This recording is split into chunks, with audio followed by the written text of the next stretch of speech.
Welcome, everyone, and thank you for joining us for today's webinar. Before we dive in, I want to introduce you to the expert who will be guiding us through these powerful strategies, Brad Stevens. Brad is a purpose-driven entrepreneur and has built global businesses across 18 countries. He is the founder and CEO of Outsource Access, a multi-awarded offshoring business backed by close to 500 employees. Outsource Access has experience connecting 75 industries with virtual teams to help them scale and succeed. He also co-founded a software platform, One-on-One Connections, which is the only private label connections program for member organizations and conferences across 10 countries and 20,000 plus matches to date. Under his leadership, Outsource Access has received 8 national or global awards, including Pace Setters, Inc. Regionals, ranking in the top 7% of fastest growing companies in the US on the Inc. 5000. Ladies and gents, here's Brad Stevens. Hey everybody, we are here with another episode of How Outsourcing Works. Going to be 25 minutes, going to be high takeaway value, high energy, because look, we understand that we're beyond top of funnel when it comes to outsourcing, offshoring, virtual assistants, whatever you want to call it. People know that it exists. The next question is how does it actually work? What can these people kind of do? How can they have an impact in my business? And so that's what we're here to share. I'm Brad Stevens, founder and CEO of Outsource Access. Provide a incredibly talented staff out of the Philippines. We grew to 500 people in 4.5 years, servicing about 80 different industries. And I'm just a huge advocate, love educating on this. And so in this series, we'd like to bring on some folks we had a chance to work with. And Joe Koufman, which I'll introduce here in a second, is joining us and to be able to share some specific examples. So next 20 minutes here, we're going to share a couple of resources that are quick wins, our latest tool resource hack that we found. We're going to jump into 3 specific examples that Joe's going to share in his business of exactly how he's used offshore staff very specifically. And we're going to close with some free resources and some things that we can give you to kind of explore more about us and more about Joe and his business. So Joe, thank you for joining, my man. Hey, thanks for having me. I'm excited to talk to you. And Joe hopped on straight out of the car, going and visiting up his mom's house in North Carolina. So he's in mom's living room there, I think, with us. He had his digital background. He's like, had a little hazy around. I was like, you know what? Let's just be real. Yeah. Here I'm at mom's house. Exactly. Awesome. Well, met Joe many years ago. He and I are actually part of the same entrepreneurs organization, EO, which if you're an entrepreneur, can't recommend that enough. Go check out Entrepreneurs Organization. It's a great thing to be a part of. But Joe's been with us for a number of years and using some of our talent from Outsource Access. And so excited to kind of share his journey. But Joe, just tell everybody real quick about yourself and about setup and what you guys do. And then we'll jump into some quick tools. Sure. So I founded Setup 11 years ago, a little over 11 years ago. Setup, we're marketing matchmakers and we connect brands and marketing agencies together. Most of the brands we work with are on the larger side, Fortune 500 companies and some medium-sized companies. And the way it works is we usually help the brand write a marketing brief, outlining what they're trying to accomplish. And then we connect them with 3 or 4 agencies that are all qualified so they can pick the one with which they have the best chemistry. Very simple, straightforward. I love having a targeted elevator pitch. And Joe, I'll brag on him a little bit. I mean, I think, you're president of one of the organizations too here. I'm actually president-elect of AMA Atlanta, which is the American Marketing Association. And I'm also moderator-elect of my EO forum, speaking of that entrepreneurial group too. Yeah, we were just talking about retreats. I just went back from Colombia, which is one of the things you do in EO with your forum. You kind of go on retreats together and take a journey. So, well, awesome. Yeah, it fills an amazing kind of gap and a need out there when people are trying to find agencies. I mean, there's a ton of them out there and trying to figure out which one's going to be the right fit for their brand. And as promised, I'd like to kick off real quick with, look, all of us are taking in the latest little tech tool, the latest app, hack, book, whatever it may be. I'll share one real quick that I just learned from a conference that I went to called refair.ai, which is really cool. So if you've ever bought an airplane ticket and you got buyer's remorse and I think you maybe overpaid, if you go to refair, refare.ai. You can actually go and it will scour the web. And if it finds a lower price point, it will actually credit and deposit the cash like into your Refare account. So it's a pretty cool way that you can get some money back on airfare if you ended up paying a little bit higher on it. So Joe, I'll turn to you. What's the latest hack you can share with everybody? Yeah, there are a couple. One is, and you might have heard of this one before, but Blinkist is Oh, yeah. an app that is sort of like Cliff Notes for business books. And I love it when Yep. I'm going on a run. I can listen to an entire book, and what I do is I'll listen to it on Blinkist, Blinkist, I think it is. Yep. And if I love the summary that I heard in Blinkist, then I'll go back and read the full book. But it's been a really great tool to be able to consume a lot of business books quickly and then figure out if there's one that's worth going back and reading the whole thing. Yeah. The other thing is we as a business had three different tools that we were using for CRM. We had one tool, and marketing automation, we had one tool, and then sales outreach, we had a tool. And a couple of years ago, we consolidated them all together to use HubSpot, which is obviously a Yeah. pretty ubiquitous tool. But it's kind of our system of record to have one view of a client across all of those different touch points instead of having three different views and three different tools. Yeah, absolutely. That's a great consolidation tool. Well, fantastic. Well, those are a couple of these quick wins for everybody to kind of dive into, and we're looking at from a productivity standpoint. All right, so then I'll turn real quick to the kind of quick examples, quick takeaways. Back to the question of how outsourcing works, right? So, all the different clients that we work with and so many different industries, I'm always amazed when I look at their playbooks of just the interesting little things that we find that kind of fall in two categories when we work with people a lot of times to begin with is like, what are things that people that you or people in your company are doing that they want off their plate that are sucking their time so they can add value in the best way. But then the other question is, what are things you're not getting to in the business that you want to be, but you're not due to time, money, or knowledge constraints? And it's crazy. We ask those two questions and it creates a whole runway of constraint points in the business. So, but I know you've been with us for quite a while, and May, I know, has been working with you. So love for you to just share maybe three quick examples, maybe in different dimensions of the business, specific examples of how she's had an impact. And if there's any metrics or anything kind of associated with it that you can tie to share with the audience, that'd be great. Sure. So to that point, May Amor Beja has been our virtual assistant for just over 5 years. And we celebrated with her. Every employee at our company, when they hit their 5th anniversary, gets a custom made bobblehead doll.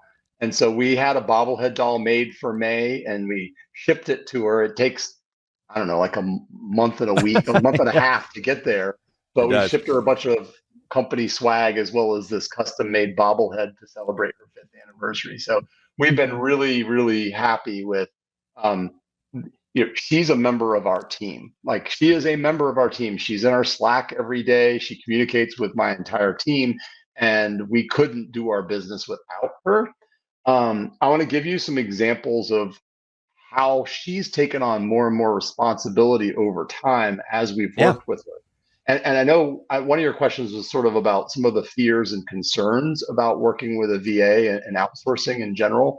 And I'll talk. Yeah, and that's what a lot of people, and I call them DFCs, right? And myself included, when I began this journey, I mean, I had a whole other company before this where I started using offshore talent, and I had the same, doubt, fears, concerns. What about competency? What about time zones? What can they do? What about security? What about communication? And it's different for everyone depending on what their experience was before going down this path. But yeah, any that you had specifically kind of going in and how that was kind of addressed. For sure. So one of the things that, surprisingly, that was a concern of mine was, do we have enough things on our plate to keep our VA busy for 40 hours a week? Mm-hmm. And what I found for us was start with the things that the VA can accomplish well, and then pile on more things as they have capacity to add more stuff. And so over time we added more and more. But I was worried about, do I have enough work that I can keep a person full-time busy? And not a problem now, 5 years later. She's got plenty to do. She's got more work to do than she has time to do it at this point. But that was one thing. I was a little concerned about language barriers and that kind of thing. I mean, our VA speaks great English, and I think all of the VAs that work for Outsource Access speak great English.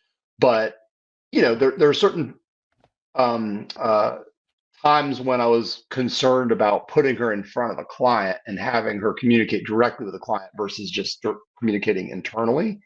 Yeah. And so, that's a real thing. And then the time zone difference, you can look at it as a benefit in that I can assign a task to my VA and then wake up in the morning and that task is accomplished before you wake up. But also, much of the communication, a lot of the communication ends up being asynchronous and not, at the same time. Although with my VA, we've scheduled a call once a week where it's a video call and it's, late afternoon for me and early morning for her.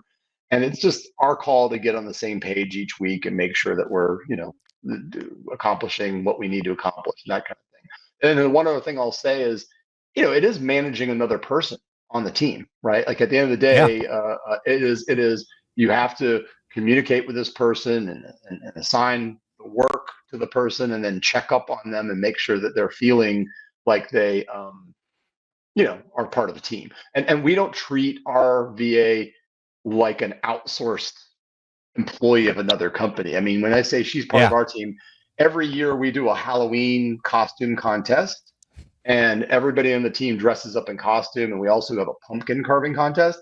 And I mean to tell you that May dresses up every year in costume and is on a little video screen, and my kids come to our office and judge. She won second place this past year. And also, they don't have pumpkins in the Philippines, but they do have melons. And one year she carved a melon into a jack-o'-lantern to be in the pumpkin carving contest. So That is when I awesome. yeah, when I say she's part of our team, she's part of our team, and those concerns were uh, alleviated as we started working with May more and more, to the point where we've piled on more and more work, which I alluded to. So I want to give you a couple of examples of how Yeah. we work with May, and I want And to real tell quick, you Joe, I about was going to share everybody yeah. to your point, and thanks you for sharing that. And those are exactly what a lot of people kind of navigate. And what I was sharing here is on our website. If you go to outsourceaccess.com and you click on the section called Learn, and there's a place called VA Interviews, specifically for that reason, right? It's like how do they communicate, right? How professional are they? And so when I go to the Philippines every year, I sit down and I've probably done, I don't know, 50 or 60 interviews at this point. So if anybody's curious to hear like more in-depth dialogue and communication, these are a bunch of different, interviews that I've done that kind of gives you a little more insight of how they communicate, what their English is. And it's, really impressive once people kind of start, really hearing what it is on the other side.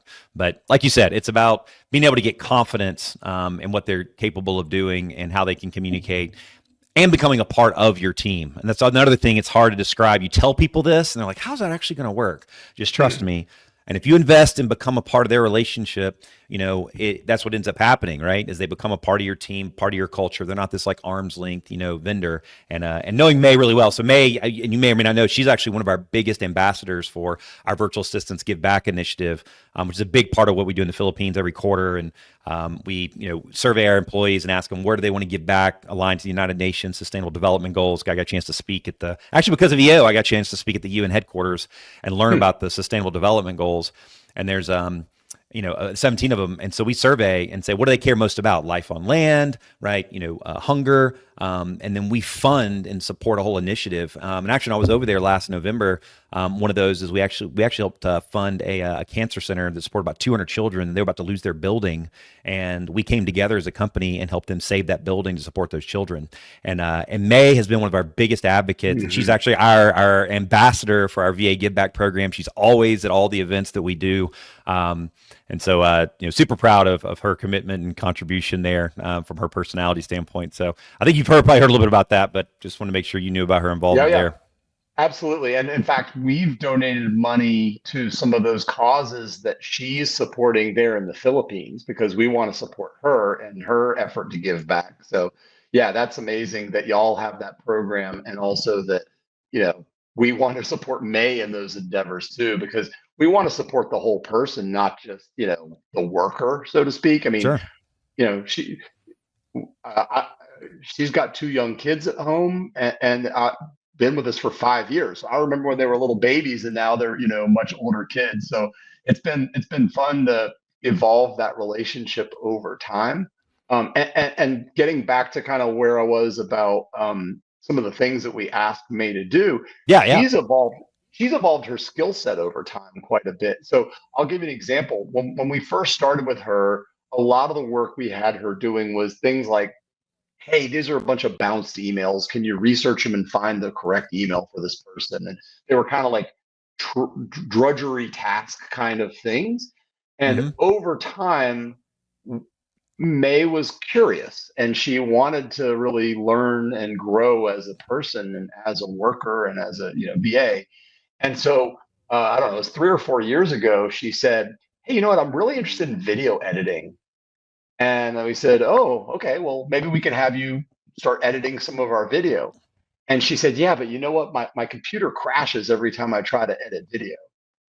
And so I reached out to Outsource Access and I said, hey, what will it take for us to get May a new computer that's powerful enough to edit video? And, they said, let me do some research and get back to you. And it turned out that number was $500 for a brand new fancy computer that could do video editing. And we said, done, here's $500. And I mean to tell you, for the last 3 or 4 years, May has taken the first cut at editing all of the video that we do. We do an interview series of chief marketing officers, and we've published 110 of them. And the first cut is always done by May. We cut it from a 30-minute video down to like a 4 or 5-minute video that runs on social, on mostly LinkedIn. But May takes the first stab at it without any direction. We just say, here's the raw video in the folder, go get it. And then my marketing manager that works here in Atlanta actually, gives her some direction on how to make the edits and change the edits and whatever. But she now is a key part of our video editing process that didn't exist. One other thing, I mentioned the tool HubSpot that we're using. Yeah. Nobody on my team is an expert at HubSpot. We're all learning and trying to get better at it. Well, May came to us and said, hey, I'd like to help in other ways if I could.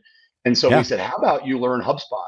So we gave her, HubSpot has a ton of tutorials and video and guides. So we said, take the HubSpot University and learn how to be an expert in HubSpot. And she's still in the middle of that process.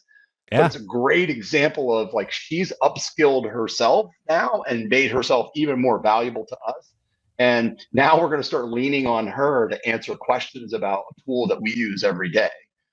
So it's exciting to see her grow and learn and get better and become even more important to our team.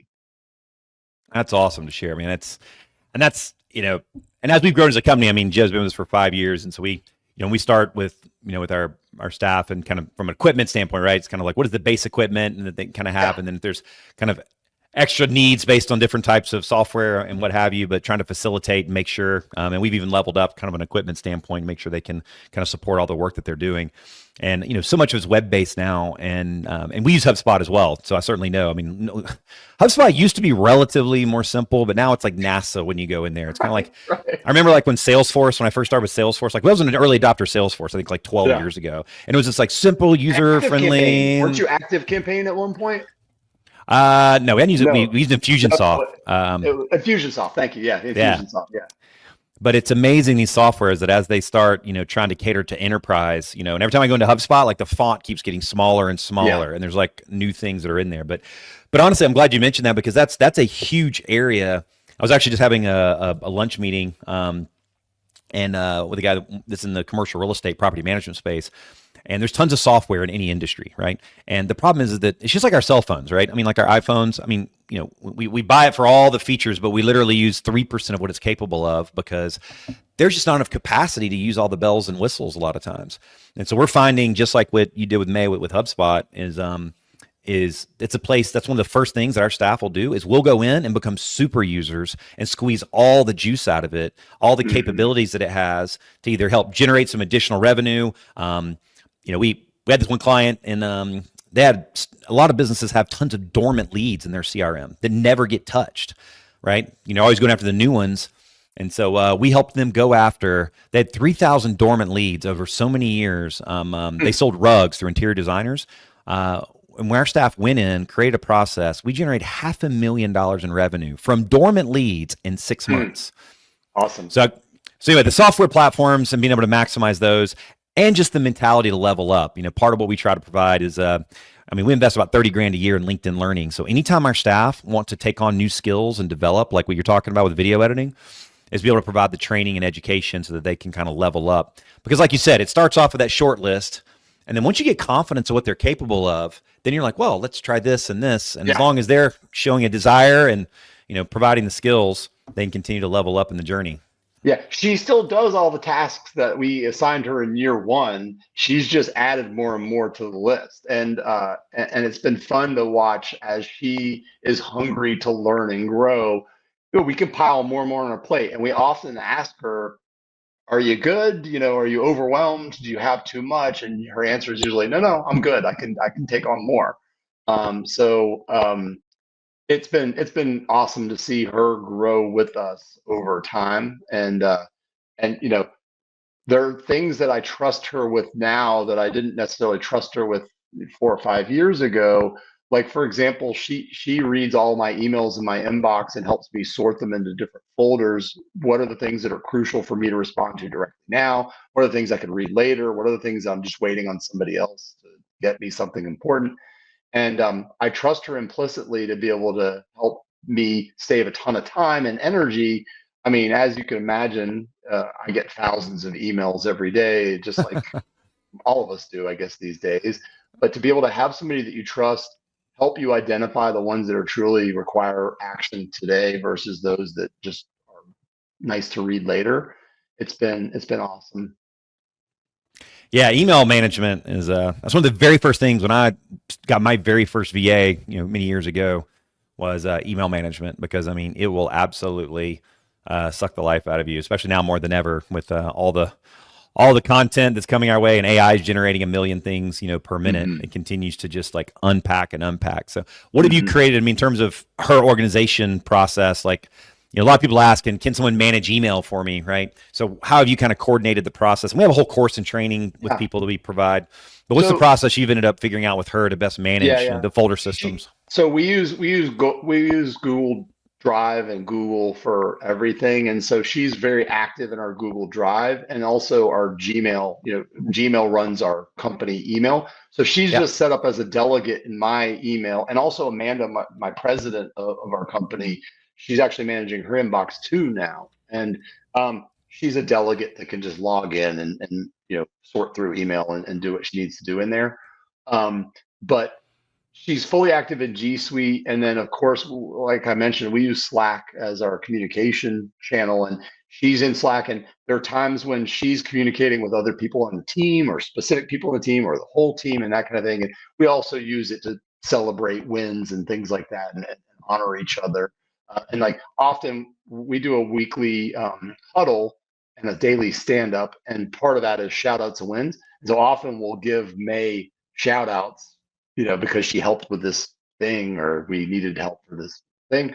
And we'll use Slack kind of to communicate that with her. And um, the other tools and tricks for her, that those are the primary ones. Yeah, and every client's different. When we kind of do our discovery process, it's figure out what's the tech stack that every company uses, right? Some people are pure Microsoft shops, and some people are pure, Google Drive, and Google Chat, which is actually where we are now. We just went Google Enterprise, and then different project management platforms, whether it's Lark, whether it's Slack, whether it's we use Basecamp. Asana. So she's in Asana every day too, as we move projects from idea to completion. And it's great because with Slack, it's sometimes hard to go back and find something that you were looking for or something that happened months ago, but you can see the progression of a project along the way with Asana. And obviously, I think there's tons of project management tools and there are tons of communication platforms. And candidly, pick the one that works for you or the ones that work for you. For us, it's Google, Asana, and Slack primarily. And are you guys doing any screencasting? Which is one of the... We do some, and we've used Loom, and we've used, you can even just use Google Meet to do some of that too. But yeah, we don't do as much of that. Early in my work with May and a VA, I would screencast things. Often, I don't do it as much now because often when we do our weekly call, she'll record the call while we're talking because I'm usually just we're talking through what I'm asking her to do, and she'll record it so that she can come back later and remember, exactly what I said. Yeah, and again, it's kind of everybody sort of picks up their own kind of format that ends up being best for it. But it's figuring out that right communication cycle. But then it feels like they're right there a part of your team, right? It's not, as COVID showed us more than ever, it doesn't matter kind of where they are. It ultimately is just the mindset and integration. And when I speak on this, I've kind of even like scratched through like affordable and offshore and just left the word talent, right? Because Yeah. I mean, that's even a bonus that it's, a much more affordable, kind of resource. But just when you get the talent, somebody that can kind of plug in and support you in that kind of way. Well, that's awesome, man. Well, thank you very much. I mean, and I know there's a ton more, and we create kind of go through Joe's probably his playbook. That's one of the things that we do is we create a playbook from day one, so you kind of document all the stuff. So it's kind of cool. We got some clients that have like 300-page playbooks to kind of document everything. I was actually showing May. I don't know if you saw. So we have a company magazine that we do here at Outsource Access, and let's see, I can pull it up right. There we go. Yeah, so one of the things that we do to help attract some of the best talent in the back, again, to the point of like celebrating our staff, is we create a magazine. We're on our 4th edition every year, and it's all about celebrating our staff. And so this is our latest current one, the VA of the year, who was voted on by their peers. So, at the end of the year is always on the front page, and you can kind of flick through, and it's all about, we do a photo shoot with them and tell their stories. And these are our past episodes and or issues. And here's May. That was our so I can see May's picture here. Our awesome. VA Give Back ambassador, and we did a whole kind of spread on her and photo shoot and kind of her background and so forth. Just a wonderful soul of an individual. She's a great 100%. individual, and I love hearing about the Halloween dress. If I hadn't heard about that, I'll have to make sure to mention. Yeah, I'm sure she's got some photos of it. And I mean, I would say that we lucked out getting May, and we did, because she's amazing. But I do know, I remember the process 5 years ago or 5+ years ago when we first, hired May and Outsource Access. And, it was a pretty thorough screening process, and it was a two-way interview. I mean, I remember interviewing 3 different VA candidates and feeling that May was the best fit for us. And it took into account all the things we were trying to accomplish, but also things like company values and English proficiency and intelligence and all of those other attributes that are important. The same things that you would probably ask an employee. Like, we are a very values focused organization company, and we hire people based on them meeting our values, and we also would fire based on those values. And May absolutely, honorable, approachable, insightful, tenacious, and innovative are our 5 values. And she embodies all 5 of those values. And if she didn't, we wouldn't keep working with her. But we have for 5+ years, because she does embody those values. And I appreciate you sharing that. And that's something we share with people, is like, for some reason, when people think about hiring offshore and outsourcing, that they don't treat it the same way. I mean, this is a person who be a part of the fabric of your organization. With us, our core values, right? Gratitude, relationship driven, ever-long quest for improvement, attention to detail, and is thorough, thoughtful communicator is critical for us. And teamwork. So it's making sure people align. And even since then, since 5 years ago now, we use a bunch of additional tools to even further vet. We use predictive index, and a bunch of others that even further help us refine and make sure it's the right fit and alignment, for the organization. So, well, appreciate you bringing her into the fold and being a part of your team and culture. And it's been amazing kind of seeing your journey and her journey through the process. So thanks for sharing. And so we'll close out, everybody. Hopefully gotten some nuggets and some insights here about sort of how outsourcing works, how they can integrate. Joe's got a unique type of business in terms of what they do. They got 80 different industries. You can kind of see these different stories that we'll be producing. So closing out, Joe, just share, ask guests if they got any kind of cool resources or freebies they could share to our listeners to kind of learn more about what you guys do, if you could be a fit for what they need. So our website's setup.us, and that's easy way to just learn more about what we do as a company. But I'll say right now, marketingrelationshipsurvey.com. Right now we're collecting responses from brands and from marketing agencies. We're experts at that agency client relationship. So if you go to marketingrelationshipsurvey.com, you can take the actual survey there, and then once we publish the results of our 7th annual marketing relationship survey, you can come back to that link and be able to see the results. And every year, Ad Age and Fast Company and Media Post and publishers like that publish the results of that marketing relationship survey because many brands and agency people are really interested in that dynamic between brand and agency, that relationship. Got it. Yeah, I was trying to pull it up here. I think I removed myself off the thing for it. So marketingrelationshipsurvey.com. Yeah, there you go. Yes, you go there. You can do take survey now. That's awesome. That'll be a great thing for everybody to kind of explore and check out. I appreciate it. Brad, I'm writing a book called The Connectors Compass. Yeah. So connectorscompassbook.com kicks you over to a page where you can give your email address, and then that way we'll update you as we get closer to publication date. The plan is to publish by the end of the year this year, but it's a book about helping people make stronger interpersonal connections and also making connections for others. So how do you connect better yourself, but also how do you make great connections for other people? So connectorscompassbook.com. Oh, awesome. We will put that in the show notes for everybody as well to take a look at. And yeah, great insights, great resources. I always applaud anybody that's getting a book put together. It's on my to-do list at some point. You would think with about 450 VAs, we'd be able to kind of get that knocked out. But trying to figure out that evergreen content that you can write, that people kind of appreciate, kind of long-term. And so, and on our end, good. AI can't write this book because it's all the stories and anecdotes and experiences. I mean, AI can't write it and VA can't write it. It's got to be me. So, yeah, no, it's still the human touch is required on certain things, right? And on our end, everybody can go visit us at outsourceaccess.com. You can see we get tons of video and content and videos and interviews with, VAs like May and kind of taking people behind the scenes because of, a lot of people still don't understand what this whole world is, right? It's like how outsourcing works. Tell me, how does it actually integrate into my business? So tons of examples. And so if you'll shoot an email actually to resources@outsourceaccess.com and put setup, actually, so we'll reference Joe's company here in the subject line. We'll send you a bunch of resources, including a PDF with 700 tasks that we've done. We've done over 6 million hours worth of work, we realized, going in our sixth year of business here.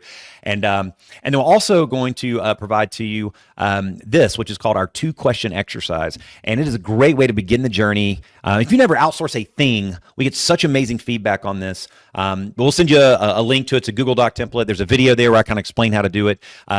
Where it's just these 2 simple questions you can ask yourself and your staff of what do you want to get off your plate? Like, what do you feel is not the best use of your time, and how many hours per month are you spending on it? And then secondly, what do you want to be doing in the business that you're not getting to due to time, money, and knowledge constraints?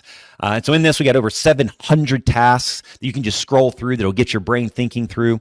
We'll show you an example completed version of that 2-question exercise, that a company did, obviously taking out, any confidential information. And then it's your turn, right? To be able to get in the journey and to kind of unpack where your constraints are that hopefully be helpful for you. So send an email to resources@outsourceaccess.com, put set up in the subject line, or use visit on our website. So thanks again, Joe, for being with us, for being such a long-term client and opportunity to share your journey. And I know it'll be fun for May to be able to see this episode and the impact that she's having on you guys. And have fun up at Mom's.